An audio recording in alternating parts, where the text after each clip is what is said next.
Well, hey there, and welcome back to Heimler's History. Now, we've been going through Unit 6 of the AP U.S. History curriculum and considering the Gilded Age from all kinds of different angles. And in this video, we're going to consider the various reform movements that sprang up during this time. So, if you're ready to get them brain cows milked, and I know you are, then let's get to it. So in this video, we're basically trying to do one thing, and that's to explain how different reform movements responded to the rise of industrial capitalism in the Gilded Age. Easy peasy lemon squeezy. So when I say industrial capitalism, here's what I mean. Now, if you've been with me in these last videos, you'll remember that America was undergoing a massive change in the way it produced goods to be sold. Like back in the old days, artisans and skilled laborers crafted items by hand to be sold on a small scale. But during this period, factories sprang forth from the ground like Athena from Zeus's head, and within these factories, tens of thousands of unskilled laborers worked machines day in and day out, mass-producing goods to be sold on a national and international scale. And one of the economic realities that allowed them to grow so quickly was the prevalence of laissez-faire capitalism, and this just means that the American government intervened very rarely in economic operations of businesses,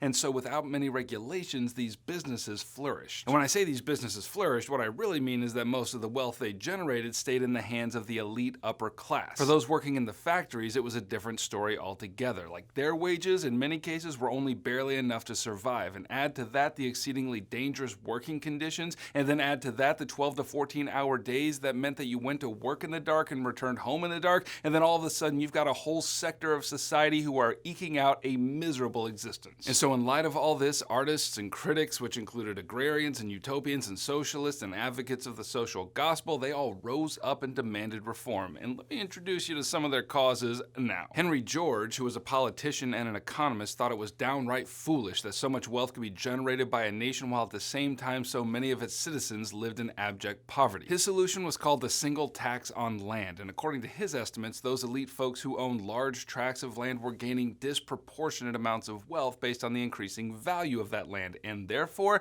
they simply needed to be taxed more to even the playing field between them and the working class. Okay, let's switch over to utopians. A good example of an artist using utopian art to challenge industrial capitalism was Edward Bellamy. He wrote a novel in 1888 called Looking Backward, in which a man goes to sleep in 1887 only to wake up in 2000 and find that America had been transformed into a socialist utopia where capitalism had been crushed and everyone's needs were met. Yeah, I'd say he got that one just about wrong. Anyway, speaking of socialism, that ancient enemy of capitalism, this ideology really gained some traction during this time. And look, I'm not trying to advocate for socialism here, but it's easy to understand why people gravitated toward this ideology. According to the dictates of socialism, all the means of production in a society should be owned and regulated by the community and benefit everyone more or less equally. And looking around at the state of society in the late 19th century, it is understandable why some people might think capitalism had failed. Anyway, socialism picked up some steam during this period, but it never really grabbed hold of American citizens like it did to Europeans. Still, our buddy Eugene V. Debs, who, if you'll remember, was the head of a significant union we talked about in another video, joined with a few others and started the Socialist Party of America in 1901. He ran for president on this party's ticket, but they didn't do so well and they basically petered out after this. Others who opposed industrial capitalism did so under the banner of the social gospel. Christians in America had always believed that repentance and reform ought to be applied to one's own soul, but here the focus grew wider. The advocates of the social gospel believed that Christian principles ought to be applied not just to oneself, but to cure the ills of society as well. And in that vein, throughout the last 20 years of the 19th century,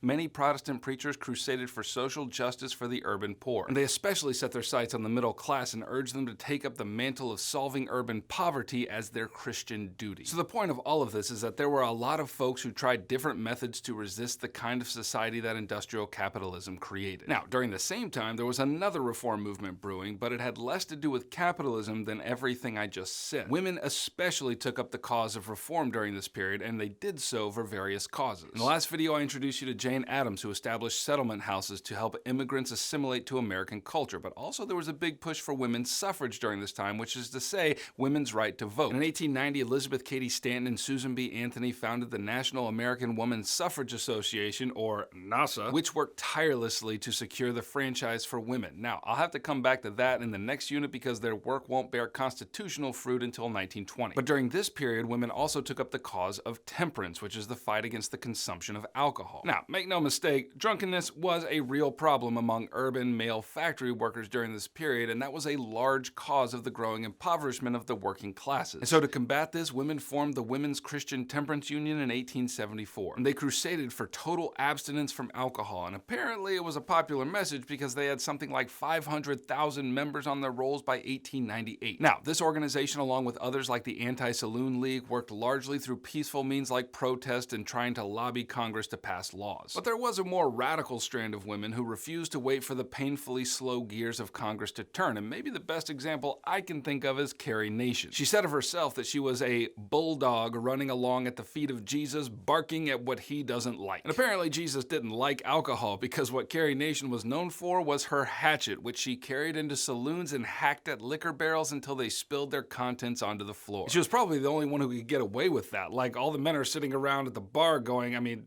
what do we do? Like, can we fight a woman? Can we fight a woman? While they're having their little debate, Nation is just hacking away. Like, I love it. Okay, that's what you need to know about Unit 6, Topic 11 of the AP U.S. History curriculum. Now, if you're feeling in the mood to reform your grades, then click here and grab a review packet, which will help you get an A in your class and a 5 on your exam in May. If you want me to keep making these videos for you, then the way you can let me know that is by subscribing, and I shall oblige. Heimler out.